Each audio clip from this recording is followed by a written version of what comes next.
bulungi atugoberera ku mukutu ogwa Credible Media UG. Salamu alaikum wa rahmatullahi wa barakatuh. Ganja Fadige manya tubaza okulike anti mutambula naffe nabwe ekyo tuwasaba okusubscribinga okulikinga wamu n'okusharinga content waffe twongera okulike anti tutambula ffe n'olunaku lwaleero atuze okulike anti tutunuulira ensonga y'omukulu Mathias Mpuuga ne bannakibiina banne ekya National Unity Platform. Mathias Mpuuga ono yabadde mu bitundu by'e Masaka awali mu nnyendo mukungwe abalonzi ne bamubuuza ku nsonga ezikwatagana mu kalulu ka 2026 bamugambye nti mu 2021 watugamba atuwe Robert Kyagulanyi Ssentamu akalulu naye ate tuwulira nti mukakwajja kuba president ate nawe tukuwulirako envuuvuumu nti 2026 wandijja kati ffe tukoze tutya 2026 nibwe tubateekamu obwesigwa. Mathias Mpuuga ebigambo bye yayanukudde byebireese amyuka omwogezi w'ekibiina ki National Unity Platform Alex Waiso Mufumbiro okuva mu mbeera n'amwambalira era n'amuweereza ebigambo nga bikaawo okukira omususa. Katusooke tufune ku bigambo bya Alex Waiso Mufumbiro ate tukomewo obaoliawo tudiginge deep mu nsonga zino.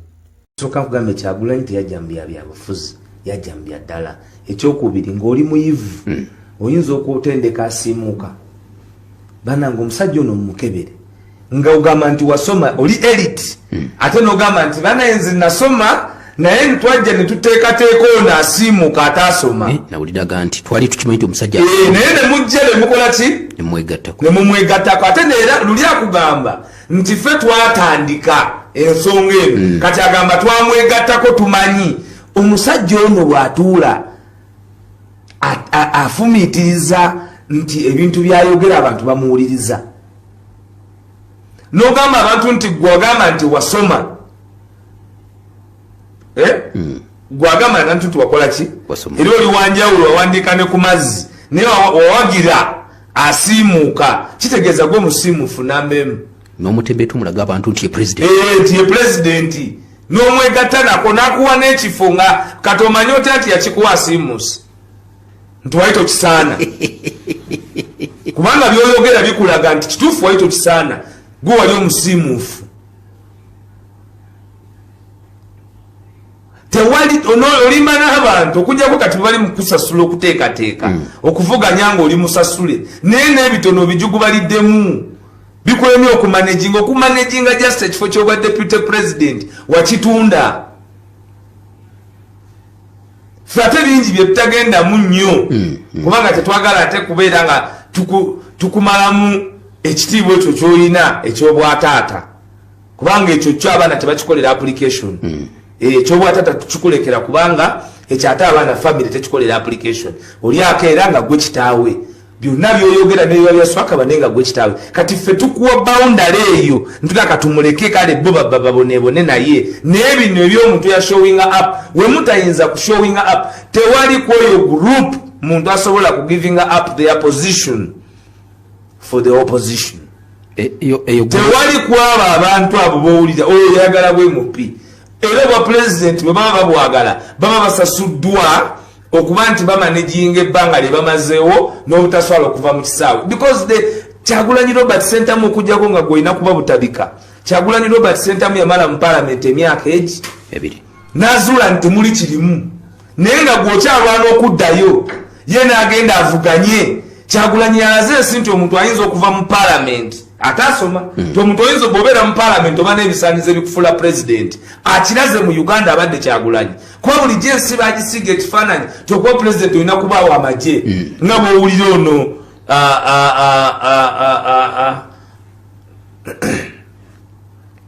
omutegedde bwagamba sagala misamu eno program bamutegedde bali abadde abyogera ennaku zino tamanyi na ssemateeka oyo naye nagamba ebyo byabikubya ate nno ebyo gye twakola embooko zatwonera watono simanyi oba nakati waziwonye zekubuulidde okuba kuno oti bakuwona kakati omuntu n'akugamba ye n'akugamba nti mu buyivu bwe tebasobola kuva mu parliament kubanga baali bayamba nakyemalira mu kuzannya ekyokugala oluggi lw'emmanju nga ye ali mu lwa maaso. Kakati avudde yakugambye nti lwaki mwawagira omuntu gwe mwali timulabanga mudongo gw'omuyivu lwaki wali tojja simply because muli ba mitima minafu mulowooza we muli wali comfortable era omuntu kati ekikuyombya Nyendo Mukungwe yekutta n'akugamba jangu nkuwadde tiketi ero jja ye nkubuulire kibayombya Nyendo Mukungwe otayinza kulowooza ku byakujjako nakyemalira tasobola omulabye enkiko zaalimu ne nakyemalira ow'ebitaano nga bakugula miliyoni 5 eri ayinza okwesiga omuntu agenda okumanaginga the entire national budget nga gwe bakuzza mu kisenge ne bakugula price miliyoni 5 you are cheap gwe kikusumbuwa nti wagwa mu kateeba koti yagamba talina buzibu ate koti kiyeyeewabira yali awabiddeko abagamba mu yeyeewabira yeyeewabira ekyo kiri ku parliamentary answered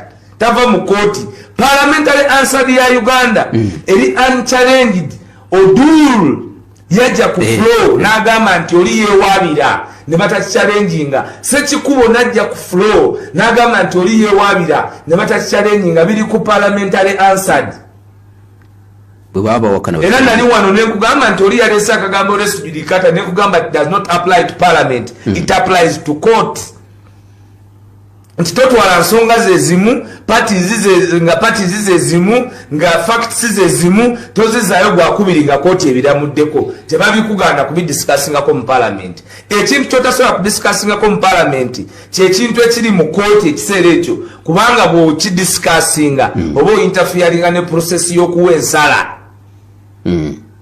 gye bayita contempt of court kakati ebyo tobireeta ebyo tobireeta gwe obukugu bwo bwankwe mpuga obukugu bwo bwakulya mu munno lukwe kutunda bantu banno nga bate balowooza mulimu banno balina bizinesi gye baliko gw'oli eno ogiryako ebyoya gwe bwe bukugu bwo obugenda okujjukirwako ne bw'onaayimirira mu bantu ba Mpuuga Association emirundi n'emirundi kuba bakusasudde kuba kati abo bampuuga babakolabo bati kati akatambi ako kawaayo nga accountability ku bya People Power Front Formation bina byogera yenze mbikugamba Kayongo ate byenkugamba bya reality contest my statements here today let them take me to court nakugamba zisijja wano kusaaga loya woli yali wamanyi yafa nina Cassandra nagamba wafuna Cassandra ate yawoza n'ogwa koni nina kati yawoza ogwa koni gwogweni oli yasonayo manyi omuntu okwana loya nga yasema guli abatematema omuntu nagwera mu kaveera kati nzazira musango taliwoza yafiirawo abo baloya bwe baliwo bangi ebitutyanga Kayongo I eat breakfast, supper on the legal table. So younger. But naturally, we have evidence, and I can go to court and have a great day. Set a lawyer, I will cross-examine myself. Mpuga, I cross-examine myself. Set a lawyer. Muleke kusaga. Bwebanumba sirwana nga bwe nandirwanye nga balumbye Bobby because Bobby is not a politician. Era nawulidde n'Empuuga ngagamba nti twali tumumanyi nti simunabyabufuzi mwami Mpuuga temwajoyininga munnabyabufuzi era ensonga lwaki mwakola ensobi nti mwe mwali muze kuzanya byabufuzi ono wali ddala. There is a distinction between a game and reality. This is reality. Bino bya ddala. And we have been unequivocal. Twali tubagamba nti bino si bya kusaga, si bya bufuzi. This is not about positions, Mr. Mpuuga. This was never about politics. Era mwolokubanga mubadde muli bakugu mu byobufuzi. Kuba mu byobufuzi era mulimu n'okutundagana. Mulimu endagaano z'okuwaŋŋana. Tubolaba gwe kyayanguyira omuntu yenna okugula kubanga gwe wali ku byabufuzi. Naye teriyo byabufuzi. Mwami Mpuuga byoyinza kuyigiriza muntu mwamuyigiriza nti muli bamu okutemula abantu. Mpuuga njagala oleeteyo olunaku lwe watuuza Bobi Wine n'omugamba nti balitemula driver wo. Wali nawo nga batemula driver we oba wamweyungako nga bamaze kutemula driver we. Muleke kusaaga nga munoonya ebitole by'emmere nga muli ku accountability y'ebitole by'emmere. Ebigambo by'omukulu Alex Wise Mufumbiro amyuka omwogezi w'ekibiina ki National Unity Platform tubyewuliriddeko oba oli awo bwe yabadde agezaako okulabika nti arespondinga ku bigambo by'Oweekitiibwa Mathias Mpuuga bye yayogeredde wali mu bitundu by'e Masaka mu constituency eya Nnyendo Mukungwe. Abalonzi bwe babadde bagezaako okulabika nti bamwokya kajjojijjoji w'ebibuuzo nti gwe kennyini watulagira mu kalulu ka 2021 obuwagizi bwaffe n'essuubi lyaffe tuliteeke mu Oweekitiibwa Robert Kyagulanyi Ssentamu kye twakola era akalulu ne tukamuwa mu bungi. Naye ate tuwulira ebigambo nti oba oli awo mu kalulu ka 2026 togenda kumutembeeta oba si kyo gwe kennyini ogenda kujja. Ate twawulira ne Sam Mukaaku nti naye ayinza okujja. Kaakati ffe nga ffe mu kalulu ka 2026 ani gwe tuba tudda mu mugongo? Mathias Mpuuga mu kubaanukula yabaanukudde mu ngeri oba oli awo erebulalebula mukama we kuba akyali mu kibiina kya National Unity Platform ate ono pulezidenti we. Mu kwanukula yagambye nti bannange munansonyiwa, ekyamazima mu kalulu ka 2021 nze kennyini sijja kulya bigambo byange. Nabagamba nti obuwagizi mu buwe Oweekitiibwa Robert Kyagulanyi Ssentamu. Naye ate munnange nali simanyi nti omukulu ono asiimuuka. So ebigambo ebyo by'okulebulalebula n'okukakkanya mukulembeze w'ekibiina ki National Unity Platform Robert Kyagulanyi Ssentamu bye byajje omwogezi w'ekibiina ki National Unity Platform Alex Waiswa Mufumbiro mu mbeera n'amwanukula ng'era vidiyo bwe tugirabye nti ebigambo by'omwogezi w'ekibiina kino tebibadde wadde biwoomerevu wabula bibadde bikaawo okukira omususa. Reason being nti n'Oweekitiibwa Mathias Mpuuga yakikoze mu ngeri ya kukakkanya mukulembeze Robert Kyagulanyi Ssentamu. Waiswa kyabuuza nti lwaki mu kalulu ka 2021 bwe wali oba oli awo oyagala kaadi y'ekibiina ki National Unity Platform tewafumiitiriza nti ono gwentembeeta saawa yonna aba stable tavaavaako nga kati saawa zino bw'okyogera yabaayi bwe yali akuwa ekifo ky'obwa leader of opposition lwaki tewakigaana bwe kiba nti omuntu yakikuwa wali otegeera bulungi nti taba mu normal senses ze. Kyekimu n'obwa commissioner bwe yakuwa oluvannyuma ng'amaze okuggyako ekifo ky'amyuka kyakulira oludda oluvuganya gavumenti.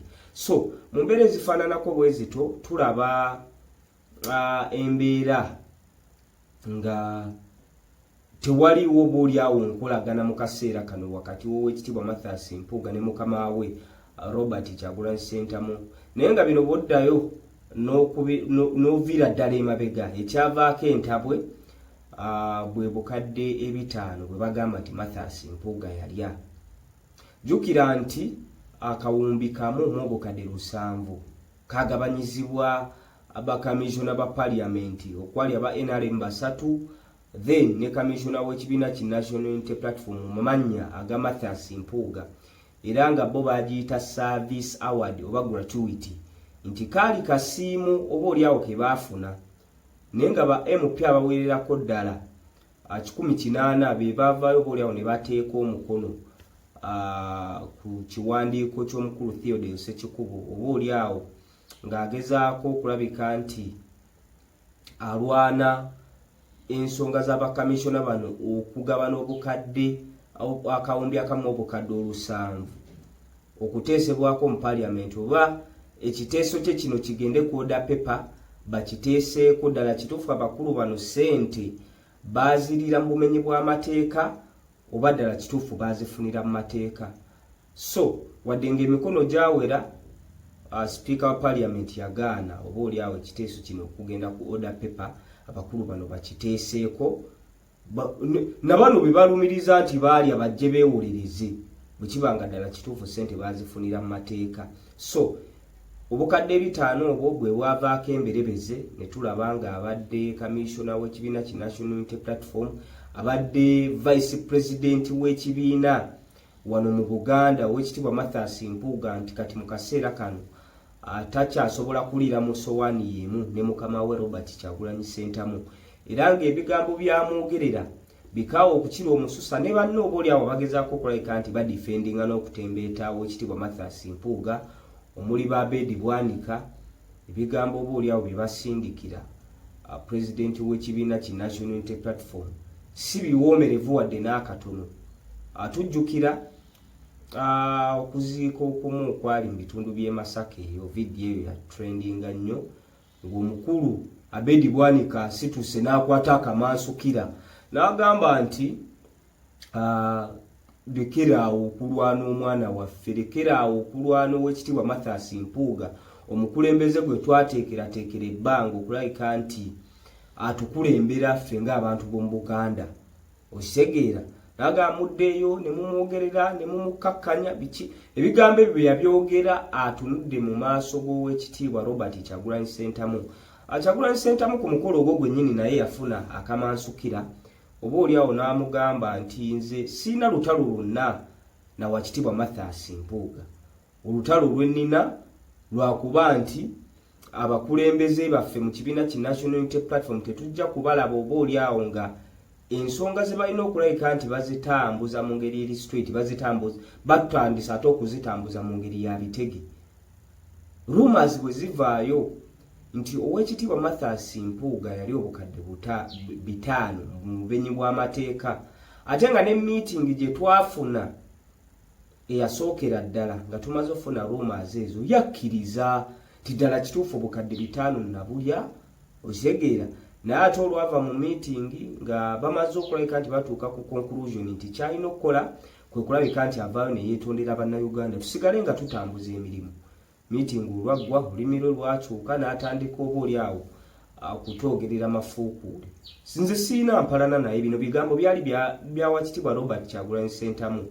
N'agamba senga mbadde n'empalana naye sandimuwadde kifo kya bwa deputy bwange wano mu Buganda, kuba ono deputy president wange mulamba ebiseera ebyo. Then n'agamba era sandimuwadde kifo kya bwa leader of opposition mu parliament, kuba natunula mu bakulembeze bonna be tulina mu parliament ffe ng'ab'ekibiina ki National Unity Platform ng'alina credentials oba alina obusobozi otukulembera mu lutabaalo lw'okuggyako nakyemalira ye nga bo nga bwe bamuyita ab'ekibiina ki National Unity Platform. Nga Mathias Mpuuga ono yajja okulabika nti atuliidinga mu parliament ne muwa lwa busobozi, era ne bwe nayagala okukyusamu mu dynamics z'ebyobufuzi nditewoko ku Joel Ssennyonyi omukulu namuwa kyabwa commissioner bwa parliament olw'ensonga nti nali mulaba nti akyasobola okulabika nti atuweereza naddala mu parliament awo. Kati gwe bw'ogamba nti muwalana then mba sikutegeera. Sinaali endala ndowooza okuziikwa okwo bwe kwaggwa kwennyini twamulaba nga bali mu maka g'owekitiibwa Mathias Mpuuga nga Abedi Bwanika agezaako okulabika nti alumiriza owekitiibwa Robert Kyagulanyi Ssentamu nti y'omu kuba promoting omukwano gw'ebikukujju era n'ezoovulo ze bambala. Bigambo byali bingi nnyo tetwagala biyingiramu nnyo, naye nga olutalo luzze lulanda lufuuse namulanda nga mabeere gambwa, naye nga bannakibiina oba abakulembeze b'ekibiina ki National Unity Platform bo basigala basitandinze ku ekyo kye bayimiriddeko nti ffe twagala obwerufu, transparency, twagala ebintu byonna bikolebwe mu ngeri y'amateeka. Tetugenda kunyigira muntu yenna ku liiso kaabaani kaabe ng'atudde mu position ki ey'obukulembeze mu kibiina kyaffe, wabula bwe tunaamuwulirako side yonna etambuza ebitege, side yonna eva ku ezo core principles ez'ekibiina ki National Unity Platform, tujja kulabika nti tumugambako, tujja kulabika nti tumwambalira, tujja kulabika nti tugezaako okulabika nti tumutereeza era tetujja kumwekwekerera. So olutalo luzze lukula. Bw'otunuulira ab'ekiwayi kya DP Block, jjukira nti abo bangi nnyo abaava mu DP Block ne bajja ne beegatta mu kibiina kya National Unity Platform, naddala nga tuyingira akalulu ka 2021. National Unity Platform ng'emaze okulabika nti erangirira ekibiina, aba DP Block baavaayo ne bagamba nti owaayi katwegatte ku kibiina kino, oba oliawo nga platform gye tunaasinziirako okulwana oba okusindiikiriza obukulembeze bwa President Museveni. So bangi nnyo abayingira, omwali Bamabikke, omwali Bamukaaku, abakulembeze bangi nnyo abaaviirwa, Mathias Mpuuga, ba Honorable Medali Lubega Sseggona, nga mu kaseera kano oba oliawo bebamu ate kubavumirira obukulembeze bw'ekibiina ki National Unity Platform. Mukaku yebuvuddeko awo tumulabye nga obuli awo bazzeemu okulabika nti baggulawo ekibiina kyabwe ekya DP Block, ne bavayo ne bagamba nti bendoosinze n'Oweekitiibwa Mathias Mpuuga okujja obbakwatira bendera mu kalulu ka 2020 newankubadde Mathias Mpuuga yavuddeyo ebintu bino n'abyesambajja n'agamba nti siri mweteefuteefu, nkyalina omulimu gw'okugusa naddala omulimu gw'okulabika nti tuteekawo reforms mu ngeri mu mateeka g'ebyokulonda. Naye ebyo nabyo bingi nnyo ebiri awo nga bwe tuzze tubikoonako, ng'oboolyawo ne bannabyabufuzi ab'enjawulo bwe bazze babikoonako nti oboolyawo abakulu balina bye bakukusa mu reforms ezo. Naye ebyo byonna ffe tugenda kubeerawo nga tulaba birabe, tugenda beerawo nga tubitunuulidde n'eriisa ejjogi, tulabe abakulu bano entambuza gye batambuzaamu ensonga.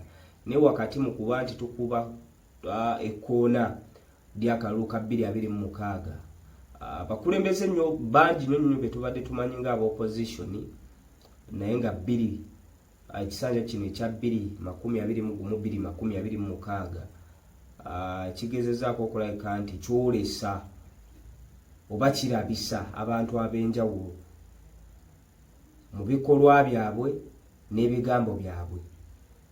Era ekisanja kino kyennyini tekirese pulezidenti wa DP Robert Mao kyekimu, kuba twagenda okujja mu kisanja kino nga pulezidenti general w'ekibiina naye ne baga nti bakoze coalition n'ekibiina kya NRM. Twamulabira nga afunye ekifo ky'obwa Minister of Justice, ne tulaba Secretary General w'ekibiina Gerald Siranda nga naye oboolyawo agudde mu bintu, afunye obukiise mu Parliament ya East Africa. Ne kati ssaawa zino ebigambo ebibafulumamu n'ebyabafulumamu ebiseera biri, olabira ddala nga bamativu n'obukulembeze bw'ekibiina kya NRM ekiri mu buyinza. Recently awo Mao alina statement naye kennyini gye yakola, n'agamba nti Bobi Wine bw'abanga awulira asobola okujja, ayagala kujjako Mwami Museveni, asooka akola amagye mu ngeri ya kubalaata, wabula bw'aba tafunye magye na mundu tasobola kujjako. Pulezidenti Museveni ne tujjukira ebigambo Mao bye yayogera, ne tujjukira ekifaananyi Mao kye yali ateekawo ku b'oludda oluvuganya gavumenti, nga buli muntu bw'amulaba n'ebigambo ebimuvaamu ebyalinga ebya wisdom n'ebyokuzimba nnyaffe Uganda, nga kati ssaawa zino y'omu ku boogera ebigambo oboolyawo Munnayuganda byawuliriza n'agamba ddala kituufu yono Mao waffe. Ba Mathias Mpuuga nabo kyekimu, ba Bedi Bwanika oboolyawo nabo ebigambo bye boogera.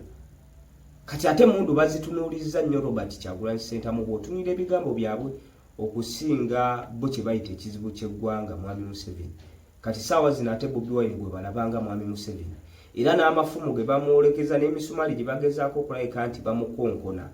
Weewuunya n'okwewuunya ebyobufuzi by'e Kampala Uganda bwe bitambula, naddala nga tukuba ekkoona ly'akalulu ka 2026. Naye ebyo byonna ffe weetuli okulabika nti tutunula nkaliriza na byonna okulabika nti tubibaleetera wano ku mukutu ogwa Credible Media UG, oba oliawo ne tubikubamu ttooki n'okubisunsula gwe Munnayuganda n'ofunamu ekyokuyiga. Naye nga yoyo Alex Waiswa Mufumbiro teyabadde musanyufu, yabadde mukaawo, yabadde mukambwe muzibu ng'agezaako okwanukula Oweekitiibwa Mathias Mpuuga ku nsonga z'okulebulalebula n'okukakkanya omukulembeze w'ekibiina ki National Unity Platform Oweekitiibwa Robert Kyagulanyi Ssentamu. Naye nga bwetyo bwe tutambudde olunaku olwaleero wano ku mukutu ogwa Credible Media UG, kye tubasaba kwe kulabika nti musubscribinga, mulayikinga wamu n'okusharinga content waffe, kituwa amaanyi n'embavu okwongera okubaweereza. Ganja Fadi ge mannya Credible Media UG gwe mukutu. Salaamu alaikum wa rahmatullahi wa barakatuh.